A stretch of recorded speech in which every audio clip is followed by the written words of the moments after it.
Bonjour et bienvenue dans ce nouveau tutoriel de la série sur Python. Aujourd'hui, on va parler de SQLite, qui est un système de gestion de bases de données léger et facile à utiliser. Et avec Python, on va avoir accès à un module SQLite 3 qui va nous permettre de communiquer très facilement avec ce genre de base de données. Alors, SQLite fait partie des bases de données relationnelles qui s'appuient sur un langage SQL, Structured Query Language, qui va être utilisé avec beaucoup d'autres systèmes de gestion de bases de données, comme MySQL ou PostgreSQL. Et l'avantage de SQLite, c'est que ça va fonctionner sans l'intermédiaire d'un serveur, puisque les données vont être sauvegardées directement dans un simple fichier. Donc ça va être très pratique, notamment pour créer des prototypes assez simples de bases de données. Par contre, dans le cadre d'une vraie application, bien souvent ça ne va pas suffire. Et là, il faudra plutôt se tourner vers MySQL ou PostgreSQL. Au niveau de l'installation, pareil, ça va être très facile. Sur Mac et Linux, vous n'allez rien avoir à installer puisque SQLite est directement intégré. Par contre, sur Windows, il va falloir télécharger simplement un exécutable sur le site officiel de SQLite, sqlite.org. On télécharge l'exécutable, on l'installe, et comme ça, on va pouvoir par la suite utiliser SQLite, notamment dans les interfaces de ligne de commande. Ceci étant dit, on va pouvoir démarrer en créant notre base de données. Et comme on le disait tout à l'heure, ça va être très simple, il va suffire de créer un fichier. On va l'appeler blog, puisqu'on va stocker des données sur des utilisateurs et des posts d'un blog. Et au niveau de l'extension, on va mettre .db.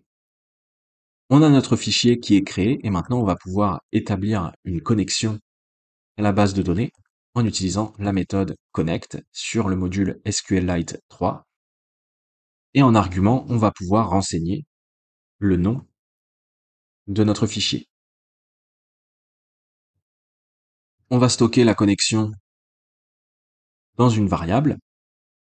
Et à partir de la connexion, on va créer un deuxième objet qui va être un curseur et qui va nous permettre d'interagir avec la base de données pour effectuer des requêtes. Dans un premier temps, ce que l'on pourrait faire, c'est créer une table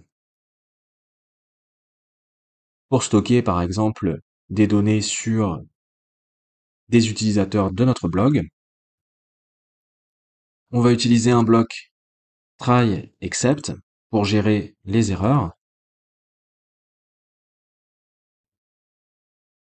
On va venir chercher le constructeur des erreurs du module SQLite 3 et comme ça, on va pouvoir afficher les exceptions dans le terminal en cas d'erreur. Autrement, dans le bloc try, on va pouvoir essayer de créer une table. Pour ça, on utilise notre curseur et on va aller chercher la méthode execute.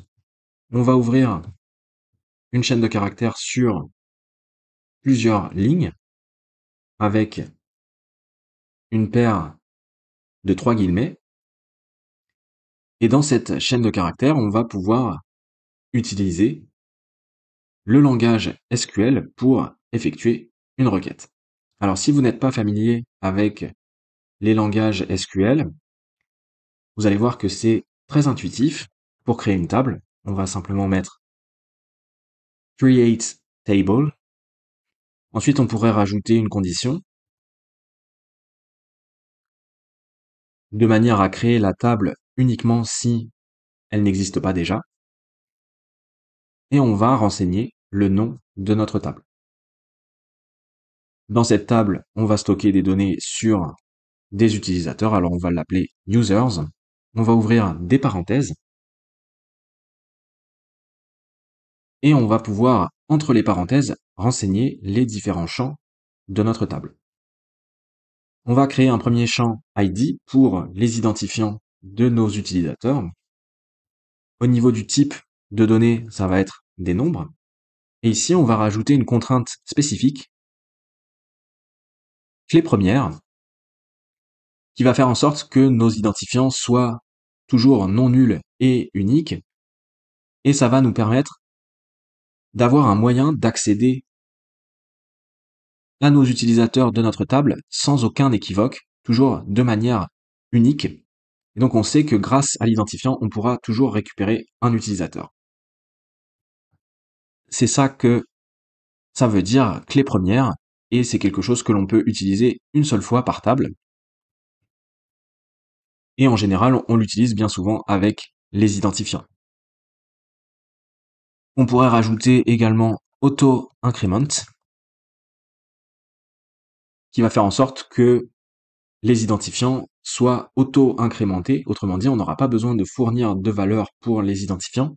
À chaque fois, on va passer à l'identifiant suivant lorsque on va créer un nouvel utilisateur. On rajoute une virgule et on va rajouter un autre champ après l'identifiant pour les noms de nos utilisateurs. Au niveau du type de données, ça va être du texte, et on pourrait rajouter une contrainte pour faire en sorte que ce champ soit obligatoire. On vient spécifier not null, et comme ça on est sûr que on sera obligé de préciser au moins un nom pour nos utilisateurs. Ensuite, on va rajouter un autre champ pour l'âge. À nouveau, il va s'agir d'un nombre. Et on va rajouter un dernier champ pour la ville, et il va s'agir de texte. Et pour ces deux derniers champs, on va pas rajouter de contraintes. Autrement dit, pour l'âge et la ville, on ne sera pas obligé de spécifier systématiquement des données. Une fois qu'on a bien écrit notre requête, on rajoute bien à la fin un point virgule, autrement ça ne va pas fonctionner. Et ce que l'on pourrait faire également, après le bloc except, c'est rajouter un bloc finally. Et comme ça, coûte que coûte, ce que l'on va faire, c'est qu'on va fermer la connexion à notre base de données une fois qu'on a effectué notre transaction. On va venir ouvrir un terminal, on exécute le script, et maintenant, si on ouvre à nouveau notre fichier, on a bien une table users qui a été créée, et on retrouve nos 4 colonnes d'identifiants qui correspondent à la clé première, le nom, l'âge et la ville. Alors pour visualiser les fichiers SQL dans VS Code, il faut une extension. Alors si vous n'avez pas cette extension, vous pouvez aller la chercher. Elle s'appelle SQLite Viewer et ça permet de visualiser comme ça les bases de données SQLite directement dans VS Code. Donc c'est une extension qui est très pratique. On va venir fermer le fichier pour l'instant. Alors on a bien réussi à créer notre table users, mais imaginez que on ait oublié de renseigner certaines colonnes dans notre table. Eh bien on va pouvoir modifier une table. À nouveau, on va utiliser un bloc try except. D'ailleurs, on va venir commenter le précédent bloc except pour éviter de fermer la connexion à la base de données, puisque on va effectuer une autre requête. On utilise notre curseur et cette fois-ci, on va altérer la table users pour rajouter une colonne. On rajoute un nouveau champ qui va nous permettre de renseigner le moment de création de nos utilisateurs. Et au niveau du type, on utilise le type date. Alors d'ailleurs, on pourrait tout à fait effectuer plusieurs requêtes dans notre bloc try pour ajouter également une autre colonne qui va nous permettre de suivre les modifications de nos utilisateurs. Et comme on effectue plusieurs requêtes dans le bloc try, il pourrait être intéressant d'utiliser la méthode rollback sur la connexion. Elle va être très pratique cette méthode si par exemple on a une erreur lorsque on vient créer la nouvelle colonne updated at. Eh bien le problème qui se pose c'est que l'erreur arrive seulement sur cette ligne de code, mais l'autre colonne, created at, a bien été rajoutée.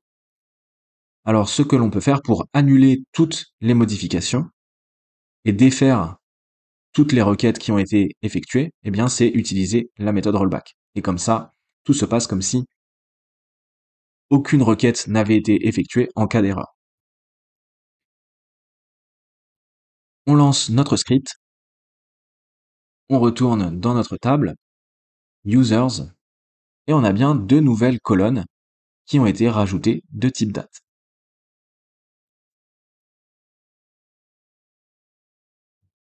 Alors maintenant qu'on a bien toutes nos colonnes, on va pouvoir insérer des données à l'intérieur de la table.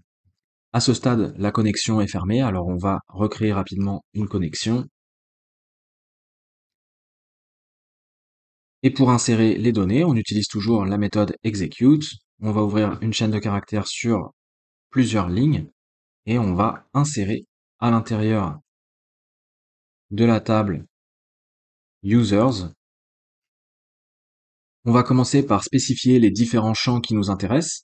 Alors pour rappel, on n'a pas besoin d'insérer manuellement des valeurs pour le champ ID puisque on avait rajouté auto increment.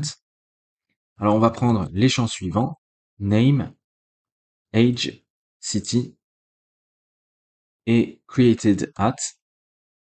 Et pour l'instant, on n'a pas besoin de spécifier de valeur pour le dernier champ updated at. Ensuite, une fois que on a mentionné les différents champs qui nous intéressent, eh bien, on va pouvoir passer les valeurs associées au champ. On renseigne les valeurs pour le nom, l'âge, la ville et la date de création que l'on va renseigner au format ISO. On n'oublie pas le point-virgule. Et lorsque on vient insérer des données dans une table, il va falloir appliquer les changements avec la méthode commit que l'on vient utiliser sur la connexion. On lance le script, on obtient notre message d'erreur puisque on avait déjà créé la colonne created at, mais toujours est-il que si on va dans notre table users, on a bien notre utilisateur qui a été rajouté.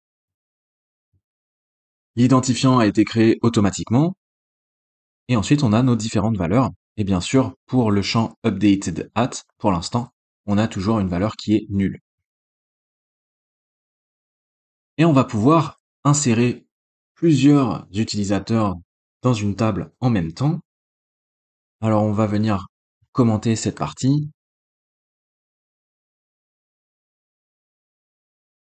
À nouveau, on va ouvrir une chaîne de caractères sur plusieurs lignes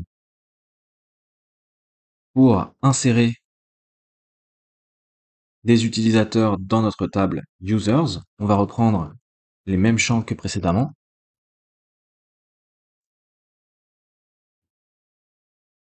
Et ensuite, on va pouvoir lister les valeurs. On utilise toujours des parenthèses. Et entre chaque paire de parenthèses, on vient rajouter une virgule. Ça fonctionne exactement comme précédemment, sauf que on sépare les groupes de parenthèses par des virgules. Et toujours à la fin, on n'oublie pas de rajouter le point-virgule. Ensuite, comme on rajoute des données, on n'oublie pas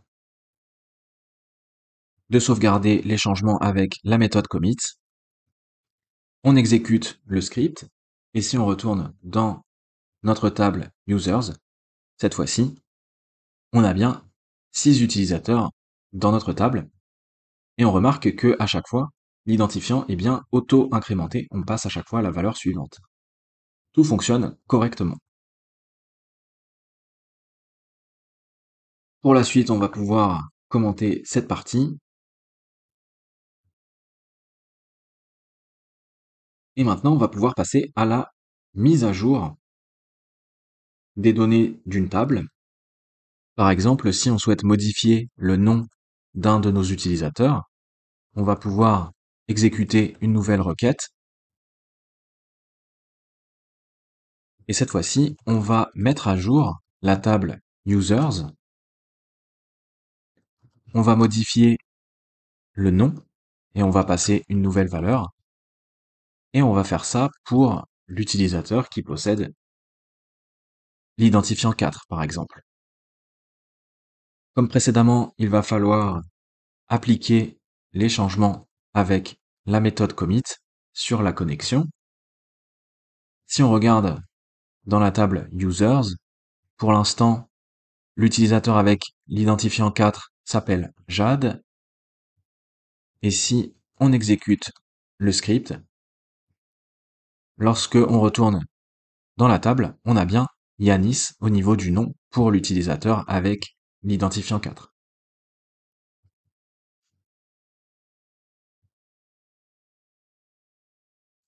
De la même manière, on va pouvoir également supprimer des données d'une table. On va créer une nouvelle requête et cette fois-ci, on va supprimer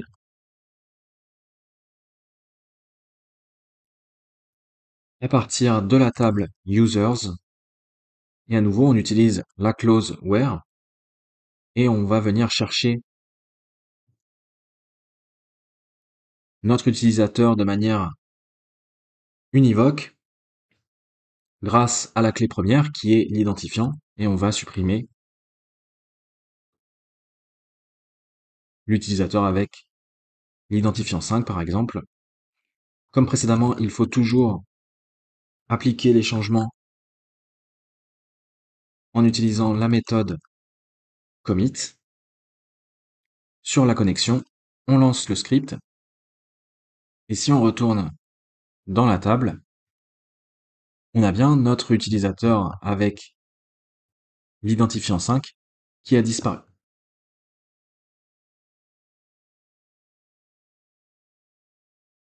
On va pouvoir commenter cette partie pour éviter les erreurs. Ensuite, on va pouvoir également récupérer des données. On pourrait commencer par récupérer une seule ligne de notre table users. On va exécuter une requête SQL. On va venir sélectionner tous les champs avec l'étoile de notre table users et on va rajouter une condition. On va sélectionner tous les champs lorsque le nom vaut Yanis. On rajoute bien le point virgule. Et pour récupérer une seule ligne, on va utiliser la méthode fetch_one. Et on devrait comme ça récupérer notre utilisateur. On lance le script et on obtient bien les données de la ligne qui correspond à l'utilisateur Yanis sous la forme d'un tuple. De la même manière, on pourrait venir récupérer plusieurs lignes en même temps. Cette fois-ci, on va sélectionner à nouveau tous les champs de la table users lorsque la ville vaut Paris. Et cette fois-ci, on va venir utiliser la méthode fetchMany. En argument, on peut passer un nombre de lignes. On va mettre 2 par exemple.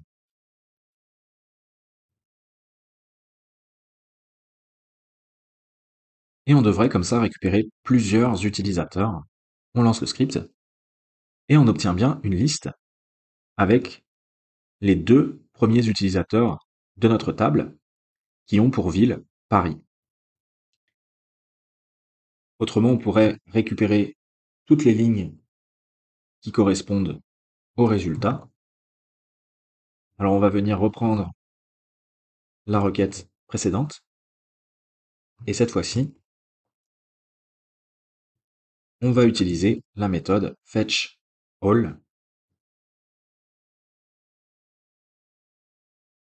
On lance le script et on récupère cette fois-ci tous les utilisateurs qui ont pour ville Paris dans une liste.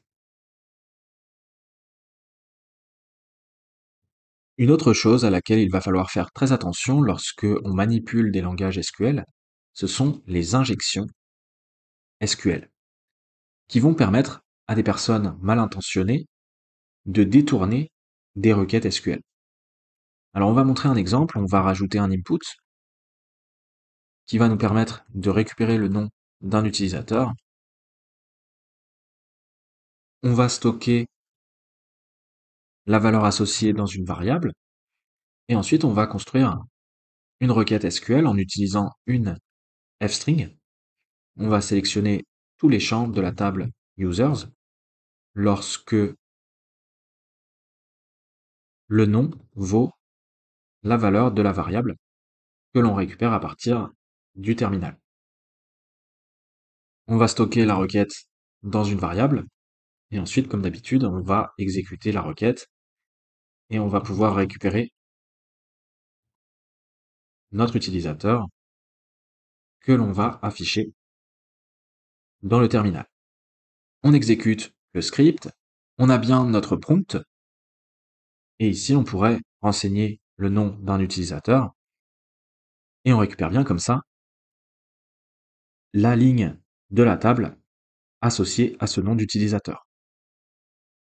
Mais par contre, une personne malveillante qui connaît la syntaxe du langage SQL pourrait venir renseigner une chaîne de caractères pour la variable name qui va modifier la requête SQL. Par exemple, avant la variable name, on a une apostrophe, alors on pourrait venir fermer avec une autre apostrophe, et ensuite on peut utiliser en SQL l'opérateur logique OR, et on va rajouter une condition qui est toujours vraie, par exemple 1 égale 1. Alors si on reprend notre requête avec la valeur que l'on renseigne pour la variable name, notre requête devient ceci. On ferme avec l'apostrophe, ensuite on a le OR, et ensuite on a le 1 égale 1. Et le problème, c'est que cette condition, elle est toujours vraie. Et donc, comme ça, on va récupérer tous les utilisateurs de la table. Alors si on appuie sur Entrée ici, lorsque on a renseigné au niveau du prompt cette valeur, eh bien on récupère effectivement toutes les lignes de la table. Alors pour éviter ce genre de détournement des requêtes SQL, au lieu d'utiliser une fstring, on va utiliser des placeholders. Alors on reprend notre requête,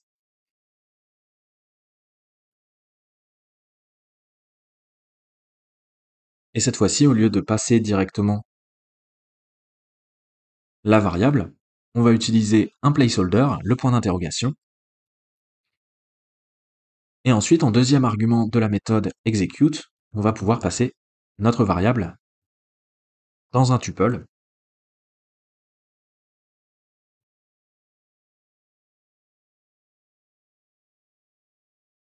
et cette fois-ci,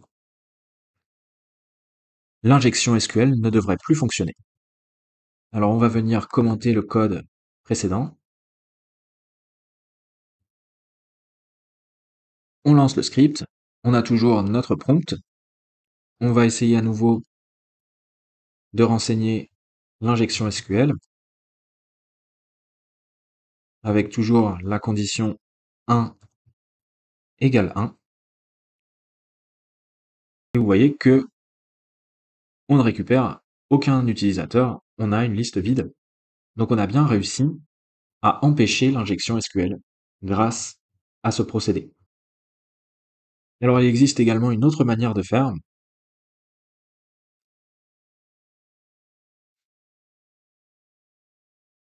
Au lieu d'utiliser le placeholder avec le point d'interrogation, on peut utiliser deux points et ensuite le nom du placeholder. Et dans ce cas, en deuxième argument de la méthode execute, au lieu d'utiliser un tuple, on a un dictionnaire et on reprend le nom du placeholder et la valeur associée. Et ça va fonctionner exactement de la même manière. On lance à nouveau le script. On va essayer de renseigner l'injection SQL.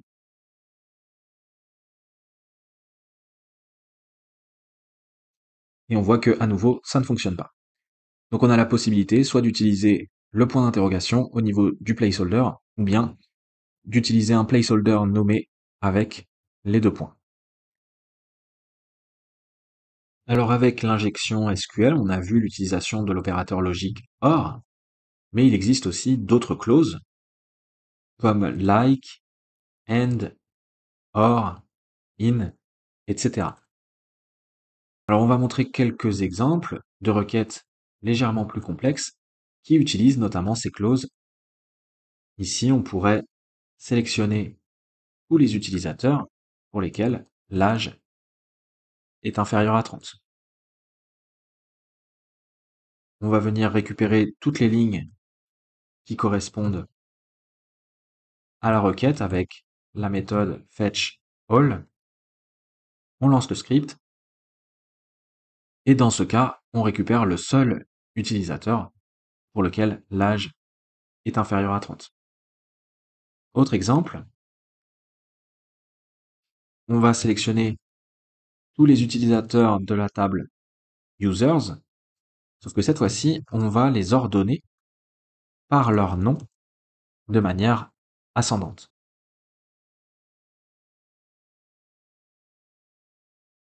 On exécute à nouveau le script et on obtient bien tous les utilisateurs qui ont été ordonnés de manière alphabétique par le nom. Ensuite, on pourrait récupérer tous les utilisateurs dont le nom commence par la lettre J, et pour ça on utilise bien l'opérateur like.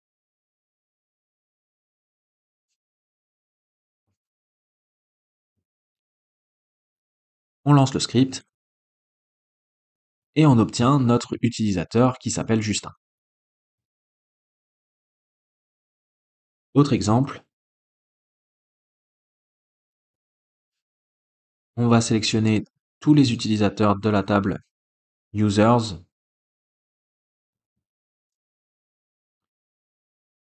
pour lesquels la ville vaut Paris et pour lesquels l'âge est inférieur à 40. On lance à nouveau le script et cette fois-ci on récupère seulement deux résultats qui correspondent à nos deux conditions, la ville qui vaut Paris et l'âge qui est inférieur à 40. Avec SQLite, on va pouvoir également établir des relations entre les tables. On va montrer un exemple.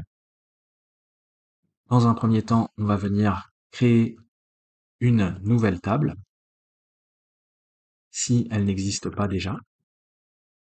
Et dans cette table, on va stocker des données sur les posts de notre blog. On va avoir une première colonne avec les identifiants des posts, ça va être des nombres. Il va s'agir de clés premières et les valeurs vont être auto-incrémentées. Ensuite, on va avoir une colonne avec les titres des posts, ça va être du texte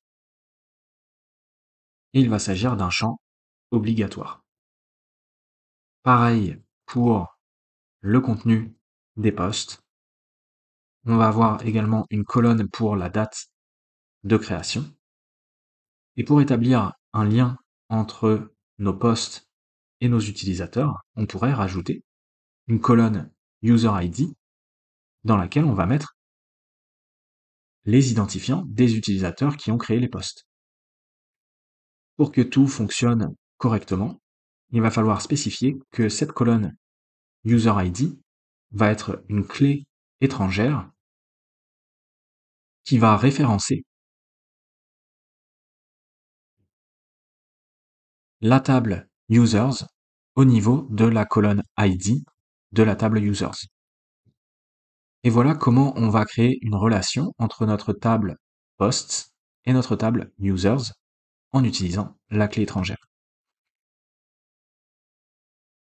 Ensuite, on va pouvoir rajouter des posts dans notre table. Alors pour ça, je vais venir coller une liste de posts. On a affaire à des tuples et à chaque fois, on remarque qu'on a bien l'identifiant de l'utilisateur qui a créé les posts. Ici, en l'occurrence, les 3 posts ont été créés par le premier utilisateur. On va rajouter les posts dans la table. Pour ça, on utilise la méthode executeMany pour insérer plusieurs posts en même temps. Au niveau des champs, on va reprendre le titre, le contenu, la date de création et l'identifiant de l'utilisateur qui a créé le post. On n'a pas besoin de reprendre le champ ID puisque la valeur est auto-incrémentée pour les identifiants des posts. Et au niveau des valeurs, on va utiliser des placeholders. Et en deuxième argument de la méthode executeMany, on va pouvoir passer la liste de tuples. On n'oublie pas d'appliquer la méthode commit sur la connexion pour pouvoir appliquer les changements sur la base de données lorsque on effectue une insertion. Et ensuite, on va pouvoir récupérer les posts de notre table. Par exemple, on pourrait récupérer le titre et le contenu des posts.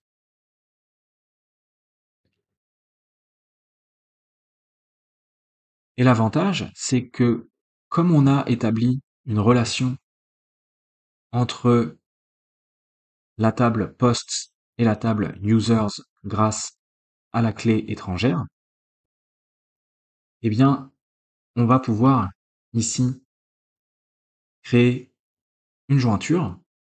On va joindre à la table posts la table users et on va spécifier que la jointure se fait au niveau de la colonne ID pour la table users et les valeurs de cette colonne ID doivent correspondre avec les valeurs de la colonne user ID de la table posts.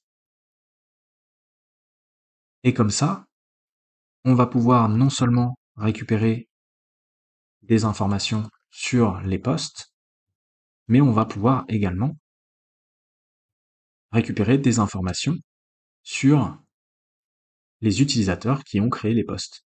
Par exemple, on pourrait récupérer le nom de l'utilisateur et la ville.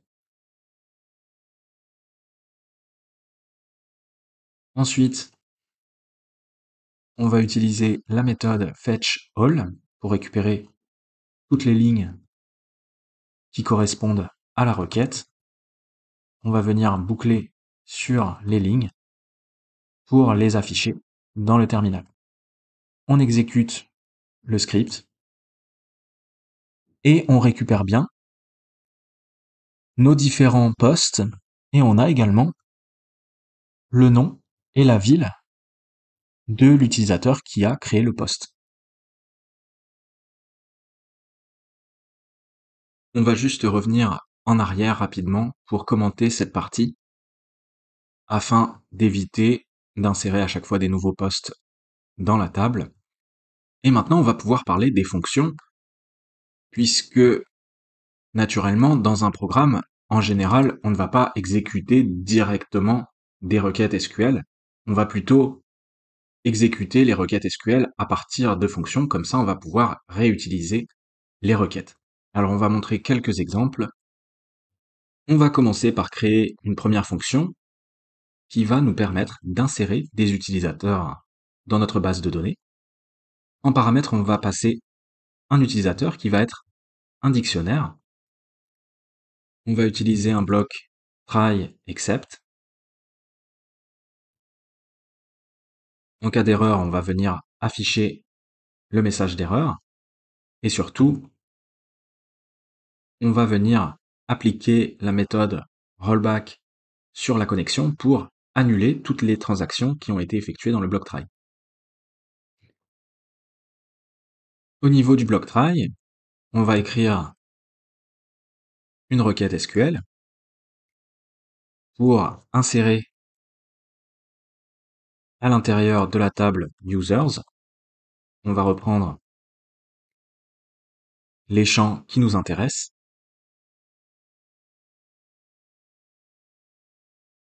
Et au niveau des valeurs, on va utiliser des placeholders nommés.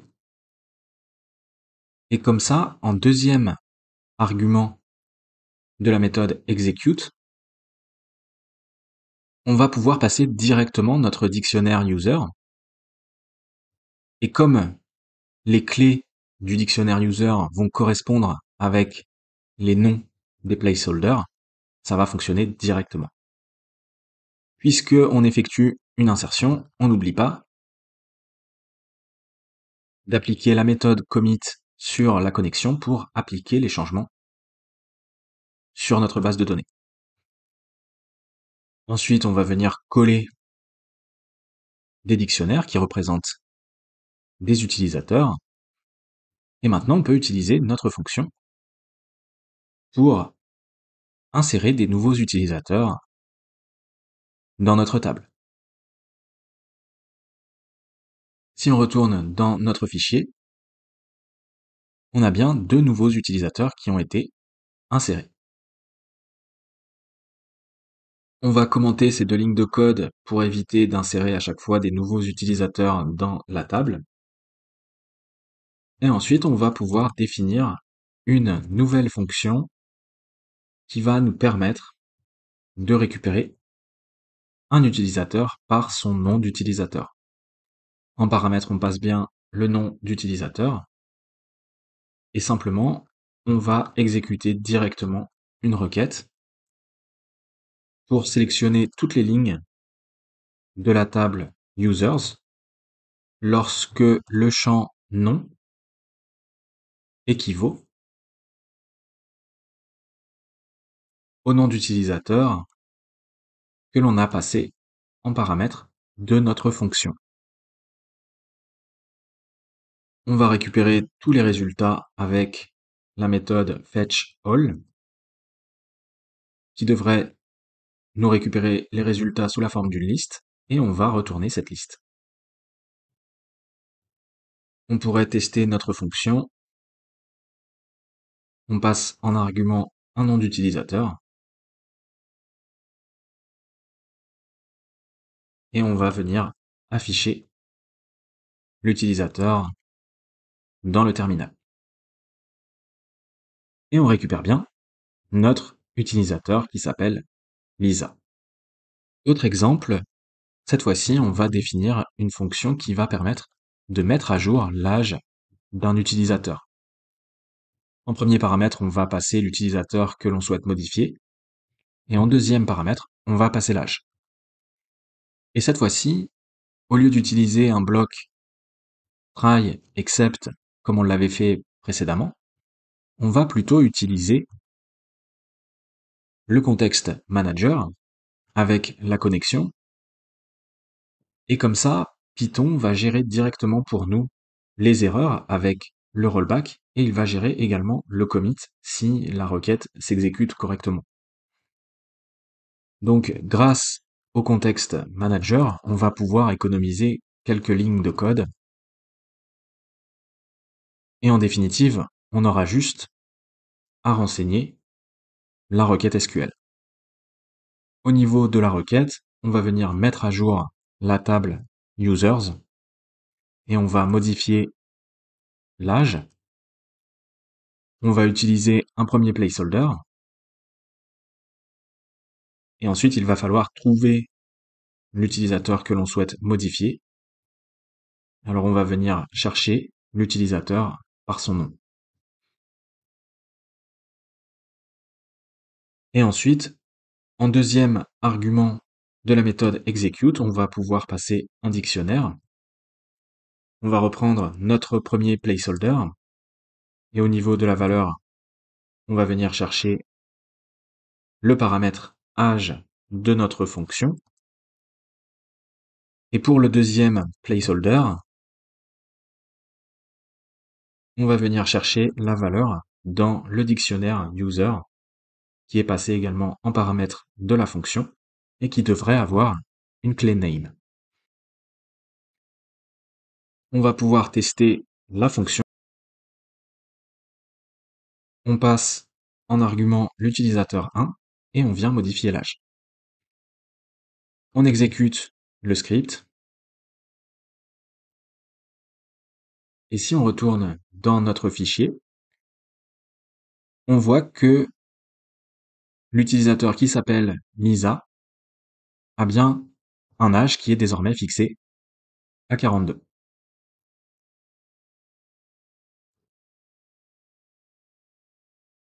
Dernier exemple de fonction, cette fois-ci on va définir une fonction qui va permettre de supprimer un utilisateur. En paramètre, on passe bien un dictionnaire qui représente un utilisateur et à nouveau on va utiliser la connexion avec le contexte manager. On va écrire une nouvelle requête.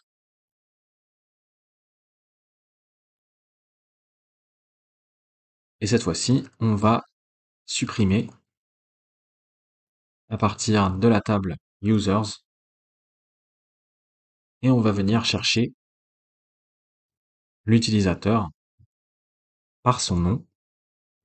Et en deuxième argument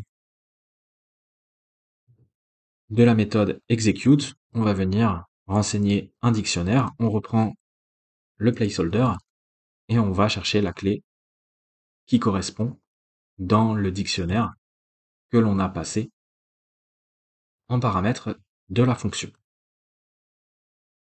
On va pouvoir tester la fonction.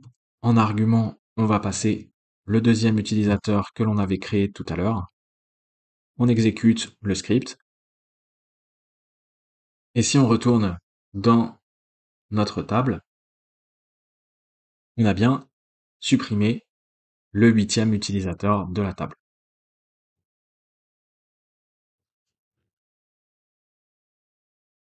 Alors on le voit, les fonctions sont plutôt efficaces pour gérer les interactions avec les bases de données. Mais en réalité, on pourrait également utiliser une autre approche avec la programmation orientée objet qui va nous permettre de créer des objets avec des attributs et des méthodes pour interagir avec la base de données. C'est ce que l'on appelle généralement des ORM, Object Relational Mapping en anglais, et c'est ce que l'on va généralement utiliser dans la pratique lorsque on a une application qui doit interagir avec une base de données. Alors on va montrer un exemple en créant un modèle d'objet pour les utilisateurs. Et donc on va créer une classe user qui va nous permettre d'interagir avec la base de données. On va définir notre classe user. Comme d'habitude, on va commencer par rajouter un constructeur. Et au niveau des paramètres, on va reprendre les différents champs de notre table users. Et à chaque fois, on va fixer des valeurs par défaut que l'on va mettre à none. Et comme ça va nous éviter les problèmes lorsque on va insérer des données dans la table. À l'intérieur de la méthode init, on va rajouter des attributs pour nos objets user, et au niveau des valeurs, à chaque fois, on va passer la valeur du paramètre qui correspond. Alors pour le moment de création, on pourrait également venir créer nous-mêmes le moment de création avec le module dateTime. Autrement dit, si aucun argument n'est passé pour le paramètre createdAt, on va venir récupérer le moment actuel avec la méthode now, et ensuite on va le formater correctement pour que ça corresponde avec le format de notre base de données, c'est-à-dire d'abord le jour, ensuite le mois et ensuite l'année.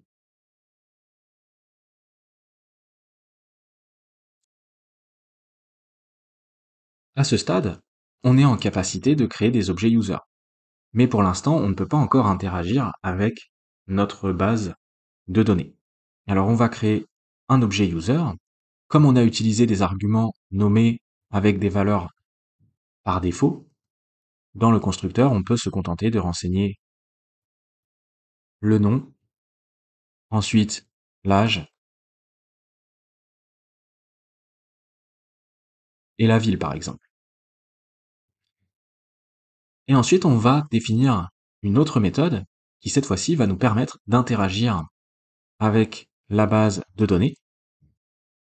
Et cette méthode, elle va nous permettre à la fois d'insérer des nouveaux utilisateurs ou bien de modifier des utilisateurs si ils sont déjà présents dans la table. Alors pour englober les deux scénarios, on va appeler cette méthode save. On va utiliser la connexion et on va d'abord traiter le cas de l'insertion. Alors on va aller regarder si l'identifiant de notre objet n'a pas encore de valeur. Si c'est le cas, ça veut dire que l'utilisateur n'a pas encore été ajouté.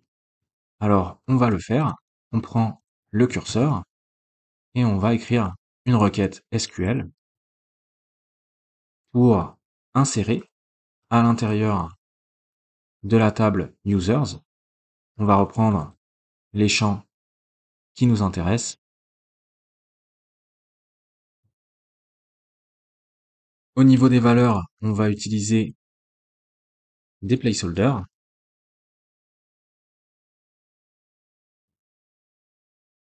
Et en deuxième argument de la méthode execute, on va pouvoir passer un tuple. Et on reprend les différents attributs qui correspondent à nos placeholders. À ce stade, normalement, notre utilisateur a été inséré dans la table. Et donc, il ne reste plus qu'à assigner maintenant un identifiant à notre objet. Et pour récupérer l'identifiant, on va utiliser le curseur et on a accès à un argument last row ID qui va simplement récupérer l'identifiant de la dernière ligne. Et c'est cette valeur que l'on va assigner en tant qu'identifiant pour notre objet user nouvellement créé. Autrement, deuxième scénario, l'objet possède déjà un attribut ID, donc ça veut dire qu'on souhaite cette fois-ci le modifier.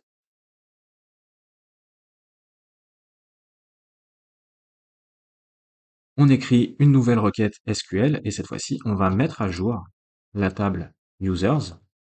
On va modifier le nom, l'âge,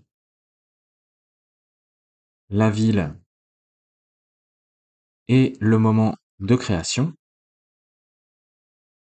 Et on va aller récupérer notre utilisateur par son identifiant. En deuxième argument de la méthode execute, on passe à nouveau un tuple et on reprend les différents placeholders.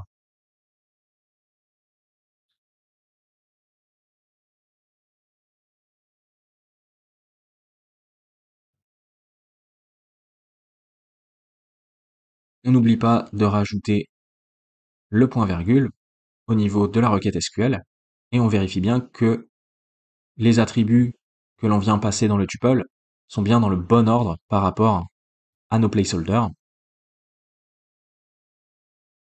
Et donc maintenant, on va pouvoir tester notre méthode save. Si on l'utilise une première fois, ça va insérer l'utilisateur dans la table. Et si par la suite, on vient modifier l'âge de notre utilisateur et que on applique à nouveau la méthode save, normalement notre utilisateur aura à ce stade un identifiant et donc ça va modifier simplement l'utilisateur. On exécute le script et si on retourne dans notre table users, on a bien un nouvel utilisateur, Alex, et on remarque que l'âge est bien passé à 26, donc la modification a été appliquée après la création de la ligne. On va venir commenter ces lignes de code, et ensuite, on va rajouter une nouvelle méthode pour récupérer un utilisateur par son identifiant. Cette fois-ci, il va s'agir d'une méthode de classe. Alors si vous avez besoin d'un rappel sur l'utilisation des méthodes de classe, n'hésitez pas à aller regarder les 2 vidéos de la série qui sont consacrées à la programmation orientée objet. Avec une méthode de classe, normalement, on a accès à la classe tout entière et non plus aux instances de la classe. Et en deuxième paramètre, on va venir renseigner l'identifiant de l'utilisateur que l'on souhaite récupérer. Dans ce cas, on va pouvoir exécuter la requête directement, sans utiliser la connexion, puisque on va simplement sélectionner tous les champs de la table users. Et pour récupérer notre utilisateur en particulier, on va venir récupérer l'utilisateur avec l'identifiant et on va passer l'identifiant en deuxième argument de la méthode execute dans un tuple. Alors lorsque on a un tuple avec un seul élément à l'intérieur, il faut bien rajouter une virgule à la fin pour que Python comprenne bien qu'il s'agit d'un tuple. Ensuite, on va pouvoir récupérer la ligne qui correspond. Comme on récupère normalement une seule ligne, on peut utiliser la méthode fetch_one. Et si on a bien un résultat, on va pouvoir créer un nouvel objet user. On utilise le constructeur et on va venir unpacker les éléments de notre tuple qui correspond à la ligne. Et comme ça, on va pouvoir passer tous les arguments dans le constructeur. Et on va retourner cet objet. Autrement, on va retourner none. Et maintenant, on va pouvoir tester cette nouvelle méthode, qui en définitive est un constructeur alternatif, pour lequel on peut simplement passer un identifiant pour récupérer un objet user. Alors ensuite, on pourrait afficher notre objet user dans le terminal. Alors pour l'afficher correctement avec la fonction print, il va falloir définir une représentation en utilisant la méthode magique. Et encore une fois, si vous avez des doutes sur les méthodes magiques, n'hésitez pas à aller regarder les vidéos de la série qui sont consacrées à la programmation orientée objet. Ici, on va retourner une chaîne de caractères avec une représentation de notre objet user.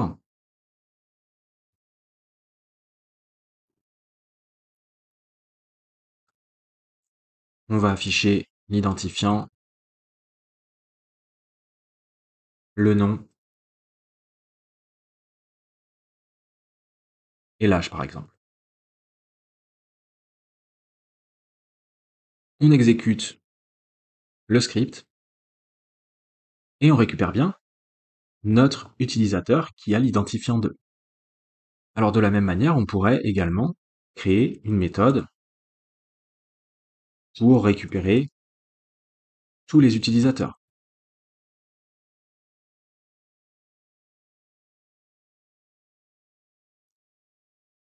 Au niveau de la requête SQL, cette fois-ci, ça va être plus simple. On va simplement venir chercher tous les utilisateurs de la table. Cette fois-ci, on va utiliser la méthode fetch all. Et comme ça, on va récupérer toutes les lignes. Et ensuite, on va boucler sur les lignes. Et à chaque itération, on va venir créer un nouvel objet user en utilisant le constructeur. À nouveau, on va unpacker les éléments du tuple de la ligne pour les passer en argument du constructeur. Et ensuite, on va venir créer une liste d'utilisateurs. Et à chaque itération de notre boucle, on va venir rajouter l'utilisateur dans la liste. Et en définitive, on va retourner la liste. On va tester la nouvelle méthode et on va afficher les utilisateurs dans le terminal. On lance le script et on récupère bien tous nos utilisateurs dans une liste. Et enfin, on pourrait par exemple créer une dernière méthode pour supprimer un utilisateur. Cette fois-ci, ça va être une méthode d'instance. Donc on passe bien self. Et ici, on va utiliser la connexion. On va regarder si l'identifiant existe bien. Et si c'est le cas, on va pouvoir simplement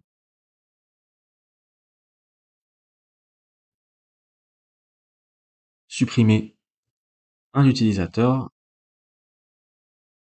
que l'on va aller chercher par l'identifiant. Et à nouveau, on passe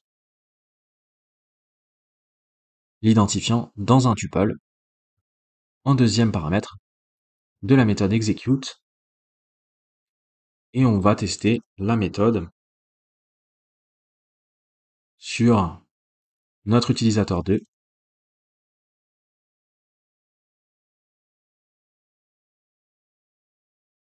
On lance le script. Et si on retourne dans la table users, on a bien notre utilisateur 2 qui a disparu. Voilà, c'était un exemple d'interaction avec une base de données en utilisant la programmation orientée objet. Alors bien évidemment, dans la pratique, on va plutôt utiliser des ORM qui sont beaucoup mieux construits et qui proviennent de librairies externes. En Python, par exemple, on a SQL Alchemy qui est très populaire. Mais en tout cas, c'était un exemple pour illustrer comment fonctionne ce genre d'outil. Et c'est ainsi que s'achève cette vidéo. Alors j'espère que ça vous aura plu et je vous dis à bientôt pour la suite de la série sur Python.